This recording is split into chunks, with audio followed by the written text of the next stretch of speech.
Les feuilles mortes se ramassent à la pelle, les souvenirs et les regrets aussi.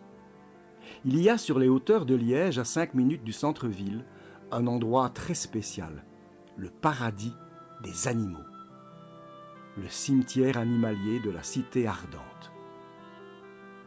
Ceux qui reposent ici pour toujours s'appellent Finette, Rambo, Kiki, Belle. Ils étaient chiens fidèles, matou câlin, canari chanteur ou cheval d'orgueil. En venant ici, nous savions que nous entrions dans une société privée et nous pensions que, comme n'importe quelle entreprise de pompes funèbres, nous allions y rencontrer des commerciaux avides de profit, des pratiquants du commerce de la mort. À notre grande surprise, c'est tout le contraire que nous avons vu. Nous avons rencontré Marie-France Grace, administratrice déléguée de l'association qui gère les lieux.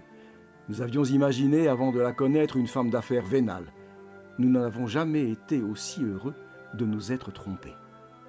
Marie-France Grace, bonjour. Vous êtes administrateur délégué de la société anonyme Le Paradis des Animaux, qui est un cimetière animalier d'une grande importance au niveau taille. Dites-moi, comment est née cette idée de créer un cimetière pour les animaux ? Cette idée est venue d'un chat qui est décédé, que mon mari a conduit à la SPA, en voyant venir le camion du Clos d'Équarrissage, qui, avec son grappin, chargeait les animaux. Il a dit, il faut que je fasse quelque chose. Donc de là est partie cette idée de cimetière animalier. Mais il a fallu chercher un terrain, il a fallu avoir des autorisations. Et ça a pris 6 ans pour mettre ça en route. Parce qu'ici, on a toutes les autorisations au niveau région wallonne également. Nous sommes à quelques minutes du centre-ville et pourtant ici, on n'entend aucun bruit. Le visiteur peut s'asseoir sur l'un ou l'autre des bancs qui longent les allées et y écouter le chant des oiseaux comme un concert qui serait donné en l'honneur de leurs congénères défunts.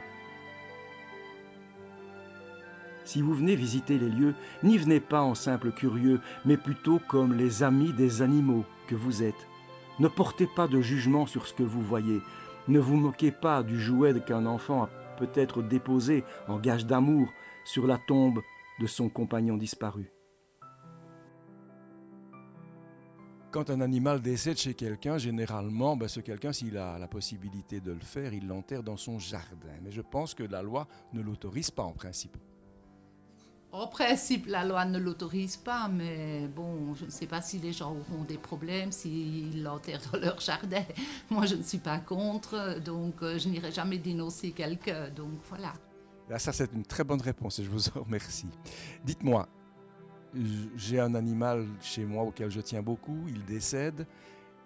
Qu'est-ce que je peux faire pour qu'il vienne chez vous ? Déjà, vous prenez contact avec nous au téléphone. Là, on s'arrange du jour que vous l'amenez, ou vous l'amenez de suite si on est sur place. On prend en charge, on fait l'enterrement le lendemain du dépôt, en présence des personnes. Donc les gens reviennent le lendemain et ils assistent à l'enterrement. Si vous venez au paradis des animaux, dites-vous bien que ce n'est pas un cimetière de riches. Il est la dernière demeure d'animaux qui ont souvent appartenu à des gens modestes, voire même à des allocataires sociaux. C'est pour ça que les prix pratiqués ici sont relativement modestes. Ça coûte combien de faire enterrer son animal chez vous ? Chez nous, c'est à partir de 162 €. Ça, c'est avec une housse biodégradable. Maintenant, il y a des cercueils. Mais ce n'est pas une obligation de prendre un cercueil, mais si les gens veulent un cercueil, c'est 250 € en plus des 162. Mais le cercueil n'est pas obligatoire, parce que les housses sont très grandes et ils sont très bien emballés. Ces lieux de recueillement vous font inévitablement réfléchir à votre propre vie, au côté dérisoire des choses, mais en aucun cas, ils ne vous laissent indifférent. Chacun a son libre arbitre, agit en toute liberté et il n'appartient à personne le droit de contester ces deux principes. Au paradis des animaux, il existe un columbarium où sont conservées les cendres d'animaux et un columbarium où peuvent être conservées aussi celles de leurs propriétaires afin que les uns et les autres soient réunis à nouveau.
Comme dans un funérarium pour humains, il y a ici une pièce réservée exclusivement aux tout derniers instants qui précèdent l'enterrement de l'animal décédé.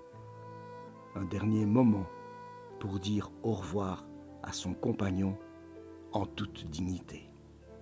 Si vous rendez visite à Marie-France et à son équipe, tous administrateurs non rémunérés, quand vous partirez, n'oubliez jamais cette phrase de Lamartine. On n'a pas deux cœurs, un pour les animaux et un pour les humains. On a un cœur où on n'en a pas.